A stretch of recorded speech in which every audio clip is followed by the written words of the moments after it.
विचारसरणीचा महाराष्ट्र आहे आणि पुरोगामी महाराष्ट्र असल्या कारणानं महाराष्ट्राला फुले शाहू आंबेडकरांच्या विचारांची फार मोठी परंपरा लाभलेली आहे आणि अशा या महाराष्ट्रामध्ये हरिभक्तपरायण बापू महाराज भंडारे अशा प्रकारचं वक्तव्य करून या महाराष्ट्राचं जे सांस्कृतिक वातावरण आहे ते पूर्णतः दूषित करत आहेत की काय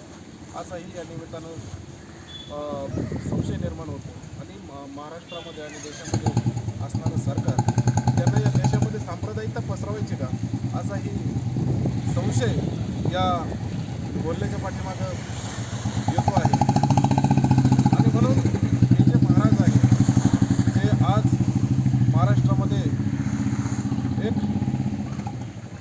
कोणत्याही प्रकारचा दाग नसलेलं व्यक्तिमत्व असणारे नामदार बाळासाहेब थोरात यांच्या बाबतीत चुकीचं विधान करत आहेत। खरं तर ज्या विचारसरणीला ते फॉलो करतात ती विचारसरणी मुळात संविधानाला मानत नाही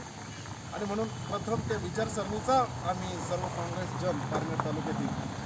सर्वजण निषेध करतो आणि महाराष्ट्र शासनाला विनंती करतो की असे जे वाचाळवीर महाराज आहेत किंवा असे जे वाचा आपले निळखळ बडबड करणारे लोक आहेत त्यांच्यावर तुम्ही कारवाई करा, अन्यथा काँग्रेस भविष्यकाळामध्ये आंदोलनात्मक पवित्रा घेईल आणि त्यानंतर जे काही परिणाम होतील त्याला आपण जबाबदार असाल अशाच प्रकारची विनंती सरकारला करतो आणि सरकारला पुन्हा एकदा निवेदन करतो की या प्रवृत्तीचा पारनेर तालुक्यातील तमाम काँग्रेस जन आणि पारनेर तालुक्यातील आम जनतेच्या वतीने जाहीर निषेध व्यक्त करतो आणि या ठिकाणी थांबतो।